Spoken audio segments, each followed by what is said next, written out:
On today's show, an exclusive game report from the OHL and some new prospects have appeared on NHL Central Scouting's A-grade prospects list. All coming up on Locked On NHL Prospects.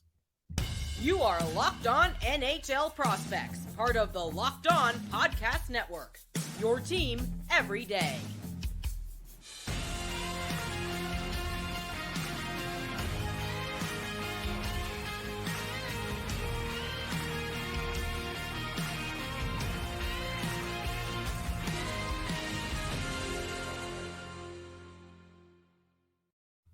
Hello and welcome back to Locked On NHL Prospects, part of the Locked On Podcast Network, your team every day. On this podcast, I break down everything prospects related for you 5 days a week, Monday to Friday. I'm Hadi Kalakesh. I'm a scout and prospect analyst across multiple platforms, including this one. And I've got a good show for you today. First and foremost, I wanted to break down a game report from yesterday's game between the Ottawa 67's and the Erie Otters. I'll be going in detail about what happened and which notable prospects were involved. There were a lot of them, both drafted in terms of, Vinzenz Rohrer, Tyler Boucher, Christian Kyrou, some draft eligibles as well, and Luca Pinelli and Casey Torrance, and even an overager in Spencer Sova, who really impressed me. And also Brady Stonehouse for the Ottawa 67s, who's another overager who was pretty impressive in this game, despite an avoidable penalty. And then after that, we're going to go down the list of 6 players who were upgraded to A-grade prospects by the NHL Central Scouting Bureau. These were all B-grade prospects before the upgrade here. So, they've cemented themselves as top of the draft prospects. And I'll be sort of breaking down for you how many A-grade prospects we're at right now in the 2023 draft. Spoiler alert, it's a lot. So we'll break that down for you in just a sec. But before I get into any of that, I just want to remind you to like and subscribe if you're watching on YouTube and to listen along on your favorite podcasting platform and make us your first listen of the day. It's always much appreciated. So let's get into the game from yesterday between the Ottawa 67s and the Erie Otters. So the game ended 6-4 for the Erie Otters, and this was a comeback win for the Otters. They had gone down 4-1 after one period, came back in the second period, scored 4 goals in a row, and added an empty netter in the third period to win the game. So I wanted to break this down for you sort of period by period and sort of how this went down. So the first goal for the Ottawa 67s to go up 1-0 in the game. So Vinzenz Rohrer, a Habs prospect, third-round pick in the 2022 draft, he picked up a loose puck after some good forechecking work in the offensive zone. He cycled up, and then he found Luca Pinelli, who just has a knack for finding open space in the offensive zone. And Pinelli made no mistake with his quick one-timer and just buried it in the back of the net. Now, Rohrer and Pinelli work really, really well off of each other. So Rohrer is really good at creating turnovers in the offensive zone, and he has good vision to find passing lanes and create offense that way. And Pinelli is just so smart and well-positioned that he's able to capitalize on Rohrer's strengths extremely well. So the two really complement each other wonderfully, and that was really evident on the first goal. Let's fast forward a bit. So at this point, it's 4-1 heading into the second period, and then the penalty started for the 67s. First, Brady Stonehouse, the overager that I was mentioning earlier, he got a major in this game for a hit to the head. Now, a quick parentheses on Stonehouse. So this is a sort of Brendan Gallagher type of forward, just always in the opponent's face, always pushing the pace, always, challenging defenders on the forecheck or getting in the netminder's face, all that stuff. On top of that, he's got a great shot, some good small ice skill and all that good stuff. But man, he needs to reel it in sometimes. That intensity, that's a hallmark of his game. He needs to learn to toe the line appropriately in order to be impactful at the NHL level. But he's got promise, man. I really like this prospect. He's got a lot of the little things that I look for in smaller prospects. He's about 5'9", not the heaviest prospect either, but he's just so physically gifted when it comes to using his mechanics, his technique to win battles and just outworking his opponents on a regular basis. And that's something I look for in smaller forwards. It's a really useful tool. Now going back to the game, so that was one of the first penalties in the second period. It was a 5-minute major. Then after that, Derek Smith of the 67s took a double minor for a high sticking incident. It was kind of a freak incident. I don't think there was anything malicious about it. It was just sort of the stick rode up, that kind of thing. Later on, Tyler Boucher, the Ottawa Senators prospect, took a 2-minute penalty for a hit from behind that probably should have been a major or a game misconduct. It was a really dangerous play. The opponent was really in a vulnerable position that to me sort of indicated that this warranted a bit more, especially with Boucher's history. It was a really dangerous play, and he ended up just getting a minor penalty. And that wasn't the end of it. There were three more minor penalties in the second period by the Ottawa 67s. The result of that was the Erie Otters scored three power play goals and one 5-on-5 goal, heading right out of a power play. Um, so technically, in reality, it was probably, it seemed like four power play goals, but the last one was just after the end of the penalty. And by the way, Spencer Sova got a point on all of those four goals in the second period. He had 2 goals and 2 assists. I had Sova ranked 109th overall in his draft year, out of 128 prospects that I ranked. For me, I saw him as a prospect that should have been drafted in the top 4 rounds. He put up 28 points in 64 games last season, including 9 goals. He's already matched his goal tally this season with 9, and he's added 9 assists as well in 18 games. So he's at a point per game right now in his draft plus 1 year.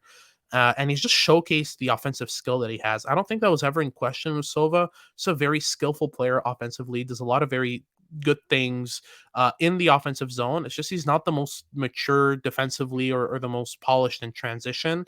And so his overall impact on the game's kind of limited. But as soon as you give him an opportunity in the offensive zone, his ability to deceive, to manipulate, to draw, forwards in order to open space behind him and sort of drag the box around. That's why he's so good on the power play. It's just that his offensive skill is just so evident. And since he's been given the A and given the reins on the power play for the Erie Otters, that's really shown brightly in his game.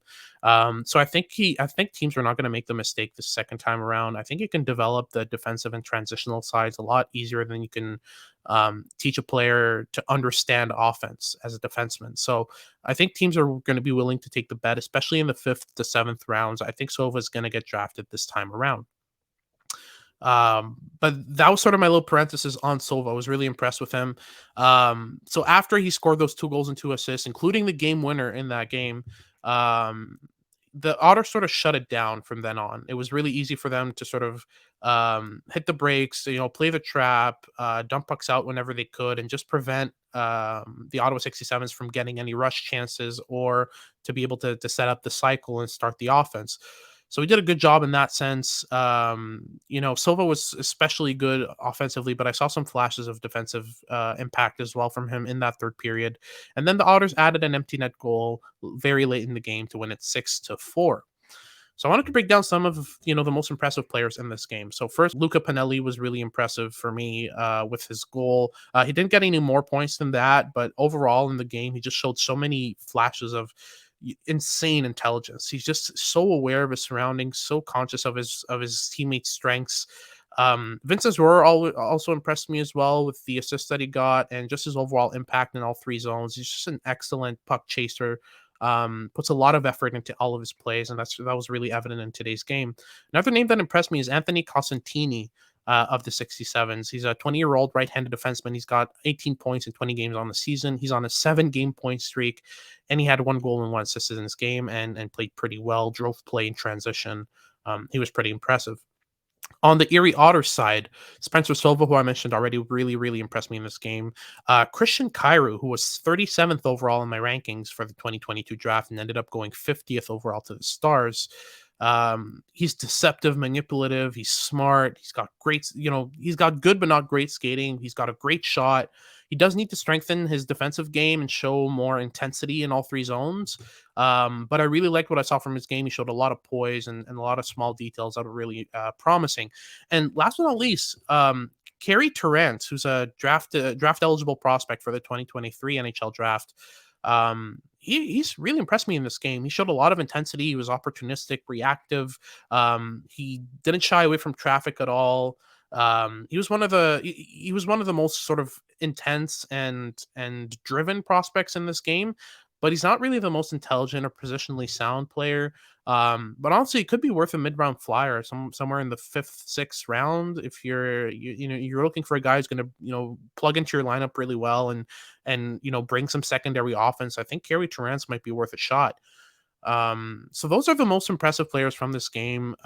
So that's more or less my game report for today. Now we're going to go into the new additions to the NHL Central Scouting Bureau's A grade prospects in just a second, right after these messages. Do you like betting? BetOnline.net is your number one source for any wager that interests you. From the NFL to the NBA to the MLB, and even NCAA football, UFC, golf, anything you like, they have you covered. You can find all the latest player developments, team matchups, news, podcasts, and in depth analysis on every game on their website or app. They're, of course, a great source for all of your sports wagering information with live betting so you can keep up with bets as they unfold. They've got up to the minute scores for every sport out there. They're the fastest and easiest way to check in on all of your favorite games and events. Head to the website today or use your mobile device to learn more. Bet online, where the game starts. All right, so for our next segment, the NHL Central Scouting Bureau just added 6 players to their A grade list in terms of prospects for the 2023 NHL Draft. This brings the count up for A grade prospects in the 2023 draft to 34. Again, that's 34 A grade prospects for the 2023 NHL Draft. When I've said that this draft is deep, I mean it. That's a whole round and 2 picks of A grade prospects for the 2023 NHL Draft. Last year, there were 24 A grade prospects in the draft. So that's 10 more than last season, and that just speaks to the amount of depth in this draft. However, there are 2 names that I want to mention and preface this by saying that these guys probably should not be A grade prospects, at least not from what I've seen from him this year, and I've watched a lot of both. The first one I want to mention, and I've talked about him enough this year, and it's Cam Allen, a right-handed defenseman of the Guelph Storm in the OHL. So Allen to me has not been impressive at all. He's honestly looked like a C-grade prospect every game I've seen of him. The lack of awareness, shaky decisions in all 3 zones, the most absurd penalties, very, very avoidable incidents where it's just, pure blind rage that takes over him after, a hit from the opponent or something like that. And he'll just like run an opponent into the boards uselessly, charging penalties, that kind of thing. I was just really not very impressed with Allen overall, his level of poise and his decision making in all 3 zones. Especially defensively, he's been a struggle. Now, I've mentioned this before, but the Guelph Storm are struggling a lot this year. And you'd expect Cam Allen, as technically their top prospect, to be at least driving good results, but he's actually the main reason they're struggling right now. Their best defender isn't being their best defender, and it's impacting the team a lot. So that's one player who I think hasn't impressed in the slightest so far this year, and should quickly get downgraded from an A to a B prospect, maybe even a C prospect if this keeps going. Don't be surprised to see him slip outside of first rounds all over the place. That's for Cam Allen. The second prospect who I think probably just deserves a B grade instead of an A grade is Daniil But of local Yaroslavl in Russia. He has split time between the junior level, the MHL, and the pro level in the KHL. And I haven't seen much that's impressed me in both areas. Yes, in the MHL, he's able to score a lot of goals, but a lot of those goals come off clear-cut chances that just wouldn't occur at the pro level. He's struggling to find space off the puck. He's struggling to make good decisions when carrying it up the ice. He kind of just skates aimlessly into traffic and, takes shots from places that he shouldn't be taking shots from when there are clear passing options available to him that would advance play in the offensive zone.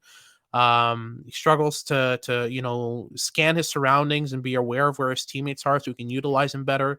The small details in his game that to me would translate to a first round prospect just aren't there in Boots' game, and I haven't been the most impressed with him. Now obviously he's probably got one of the best shots in the draft, just an excellent goal scorer with a heavy quick release. It's accurate, and he can do a lot of damage with that, but outside of that, I don't see enough to put him in that first round, and I don't see enough for him to be an A grade prospect, especially not with the other names that are on this list.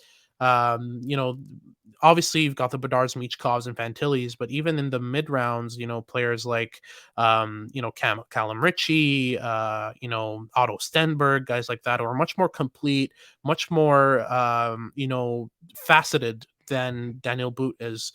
I just haven't been that impressed or haven't been impressed enough with Daniel Boot to be able to justify him being an A-grade prospect. So that's for the players who shouldn't be there. Now, I wanted to start with some lesser known names, guys who I've watched a couple times and kind of been impressed with, but I didn't really see them as A-grade prospects and was kind of astounded to see them make the jump. So that's for the first one. The second one, to be perfectly honest with you, I haven't watched yet, and I will be getting to him very soon in the next couple of weeks to be able to give you some in-depth reports on this prospect. So let's start with the first one. That's Bo Akey, the right-handed defenseman of the Barrie Colts in the OHL. He's 6 foot, 170 pounds. He's got 4 goals, 9 assists for 13 points in 18 games for the Colts this season. He's on a cold streak right now. He's got 1 point in his last 5 games, but before that, he was on a 5-game point streak. So he started the year with 12 points in 13 games. That's probably what put him on the map. Now, from what I'm seeing from Bo Akey, I don't see a lot in terms of, one standout skill that makes him astounding, but he's a very well-rounded defenseman. And someone who mans transitions pretty well. He's pretty offensively gifted, but I'll need more viewings in order to sort of break down his game sort of more in depth and understand this prospect well enough to be able to judge whether he's worth an A grade or not. But honestly, in terms of the profile, in terms of the points, it seems pretty par for the course in terms of the type of prospect you would see in these A grades. But I'll do some digging and get you some more info on Bo Akey. I've mostly seen him. It's what I call secondary viewings, where I'm watching another prospect from a different team, and then I notice this guy. I'm like, oh, he's interesting. Oh, he's draft eligible. And then I sort of, jot down a couple notes, but nothing major because I'm focusing on the other guy that's on the other side of the ice, that kind of thing. So I'll do some primary viewings on him and make sure I focus on him the whole game and see what he's got. The next player is a player I haven't seen yet, and that's Lenny Haminaho. I hope I'm pronouncing this right. He's a forward. He's a right shot, 5'11", 173 pounds, according to the NHL Central Scouting Bureau. I was surprised with the stat line. He's got 3 goals and 7 assists for 10 points in 23 games in the Liga, in the Pro League in Finland for SC Pori. He's got more games played than all other draft eligibles in the Liga combined. All other draft eligibles in the Liga have 18 games combined played. He's got 23. And only one other prospect than him has a point, and it's Kasper Halttunen, who was in my top 20, and he's got 1 assist in 8 games in the Liga. So since I don't know pretty much anything about this prospect, I just wanted to just read you the quote from Goran Stubb, the NHL Director of European Scouting for the NHL Central Scouting Bureau. So he says, he plays a mature game, is competitive and active with an excellent work ethic. He has smooth hands and is effective in traffic using good puck handling skills. He plays with a lot of confidence, isn't afraid of getting involved, and often comes out as a winner from battles along the boards. Now in the next few weeks, I'll be able to speak to the accuracy of that, but I just wanted to mention that it's very rare for me not to have seen an A-grade prospect in November. Usually I get on top of these things, and I didn't even notice him on the B list, but I'm going to get on his case and see what he's about, because obviously this quote is pretty promising in terms of, the type of prospect that he is. Luckily enough, through a couple other programs, I've got access to Instat, which is a great source in order to get video footage for prospects all over the world. So I'll be getting on this case pretty soon and giving you an in-depth report as soon as I can. So that's it in terms of the lesser known names and the players who shouldn't be an A grade, in my opinion. Now we'll get into the guys who deserve it clearly right after these messages. First off, I want to talk to you about SimpliSafe. In the last decade, over 4 million people have chosen SimpliSafe home security to protect their home. If you got that many people on board, you're definitely doing something right. SimpliSafe's priority is your safety. They protect you using cutting-edge security tech powered by 24/7 professional monitoring agents who've always got your back. I love what SimpliSafe has to offer. From crystal clear HD live stream of your security cameras to full control of your system from your phone with their app, and smarter ways to detect real break-ins so you aren't pestered with false alarms while you're going going about your workday. They've got sensors for everything from burglaries to fires to floods and other threats to your home. They've really got you covered. You can customize your perfect system for your home in just a few minutes at simplysafe.com/lockedonnhl.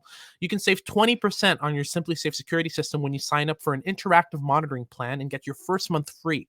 Visit simplysafe.com/lockedonnhl to learn more. Again, that's simplysafe.com/lockedonnhl. There's no safe like SimpliSafe.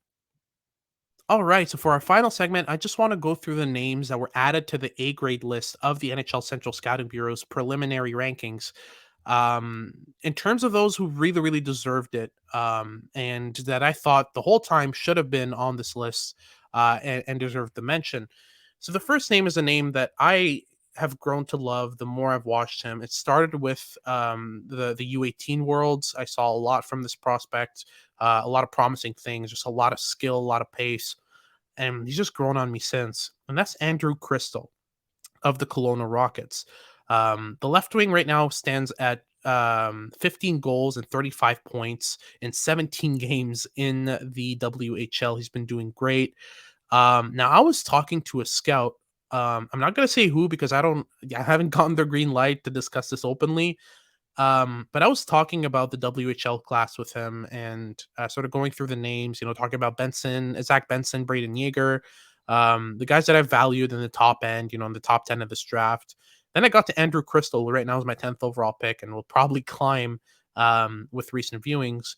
And this scout, who's a trusted source in my opinion, someone whose opinion I really respect, just told me plain and simple that Andrew Cristall is the second best prospect from the WHL.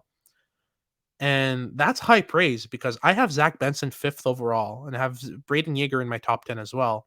I had them both above Andrew Cristall, and he's telling me he's better than them both. So where does that put him in the draft?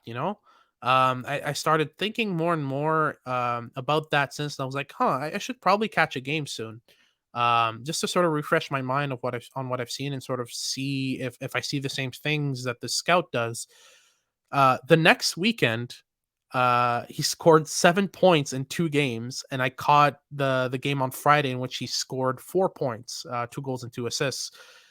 So he's been excellent as of late, and his recent record has proven this scout right. He's got 15 points in his last 5 games. He's got 7 points, as I mentioned, over the weekend of the 18th and 19th. Those are the 2 games in a row that he played. He scored 4 points the first game on Friday and then 3 on Saturday. And he's on an 8-game point streak right now. And 7 of those 8 games are multi-point games. So 2 points or more in that span. He had a 5-assist night at one point. He might just be the quickest thinker in this draft. And that's saying something given the level of skill that there is in this draft, especially in the top 3. His problem solving at high speeds, his ability to keep multiple options in his head in consideration when he's carrying the puck, the fact that he's got a wicked shot on top of that, an excellent distribution, tremendous stick handling. I mean, he's just a wizard out there. And on top of that, he's got some decent pace on him to be able to do all he does at a high speed and execute quickly.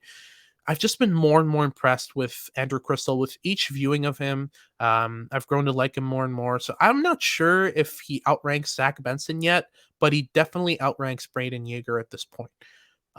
Especially as of late, I've seen a couple of viewings of Yeager where I saw some hesitation in the offensive zone.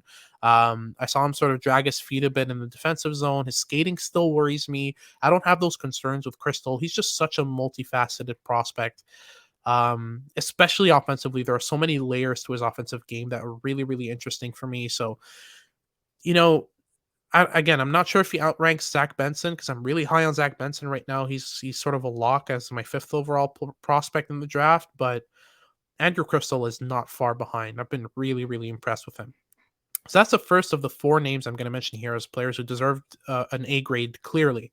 The second one is Lukas Dragicevic, a right-handed defenseman in the WHL who's currently leading all WHL defenders in points of all ages. That's 17 to 21-year-old defensemen. He leads them all in points with 29 points in 20 games played so far on the season. He's just an offensive dynamo. He's a great skater. He's active and dynamic with the puck. He's shifty. He can make things happen at a high pace. Stick handles really well, distributes really well. He's got a wicked shot. Um, the issue with him is that he's kind of weird, and I'll explain what I mean by that. It's especially in the defensive zone. It's just the inconsistency with him. There are moments where, for me, he just looks like a surefire top 10 pick, and then there's other moments where he's just making strange decisions with the puck. You know, struggling to break out the puck effectively and connecting with his teammates in the neutral zone, trying to make a breakout pass. You know, taking weird routes when skating out from the defensive zone. You know, stuff like that. That just it kind of it's so uneven. There are games where he's dominating on all boards, and to me, I look at him and I see sort of high end top 10 talent. And there's other games where he doesn't even look like a first round pick. But offensively, man, he's on a 14 game point streak right now. He's on a 6-game multi-point streak. The last 6 games, he's had 2 points in each of them. So he's been doing tremendously as of late offensively. And like I mentioned, he leads all WHL defenders of all ages in points with 29 in 20 games. The offensive upside with Dragicevic is really high, but there's a lot of polishing, a lot of, you know, consistency development that's required in order to make him a more constant impact, especially in his own zone. But if you're looking for offensive upside, man, he's your guy.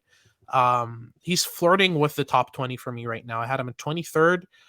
He might be climbing up. I've been really impressed with him as of late. He's added a bit more, you know, constants in this game. He's been making he's been sticking to his guns a bit more, sticking to what works and sort of eliminating the things that didn't work in his game. So that's been really impressive for me.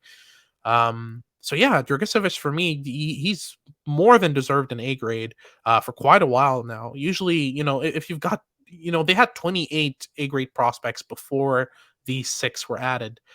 So for me, there weren't 28 better prospects in him in his draft, especially if you're looking at offensive upside and pure upside in general. I mean, he's got top pair upside if he hits. So I'm growing on Dragicevic, and yeah, I've been really impressed with what I've seen. And he's not the shortest. He's 6'2", he's 180 pounds. He's kind of lanky, but that just means he's got, you know, more room to grow and add weight. I wouldn't be surprised if you see Dragicevic hit 200 pounds down the road and maintain his shiftiness and speed. If he adds some physical power, some muscle to his frame, he might end up with someone really good here. Then moving on from Dragicevic, another prospect who I think deserved an A grade is Quentin Musty, who has been playing very decent minutes in the OHL. He's not got the most points, but he's probably the most toolsy forward outside the top 10. His stick handling tool bag is limitless. He's got so many skills in his arsenal, so many different sort of deeks that he can pull out at different moments to throw opponents off and send them, you know, the opposite way. He's got a powerful and accurate shot. And it's just not just one shot that he uses constantly. It's not just, for example, an inside leg wrister that he does every time that's just so powerful that it works every time. He's got an arsenal of shots. He can score off his off leg. He can score off his outside edge, off his inside edge. He can wire it on the backhand from in tight. He can one-time the puck really well. His goal scoring is really good as well. He's a great playmaker as well, but for me, he's not the best skater and he's not the most intelligent, which is a combination that's risky. When you got players with that many tools, but not the pace of play and the intelligence to make it work, they tend to struggle at higher levels. But those are things that are increasingly getting more and more teachable with the modernization of hockey and player development. So that's why he's outside of my top 20, but within my first round. And that's why I think he deserves an A grade, is because the tool bag is so promising. If you can get this player to even reach a baseline, just an average in terms of pace of play, in terms of skating, and in terms of awareness, you've got a top line prospect right here.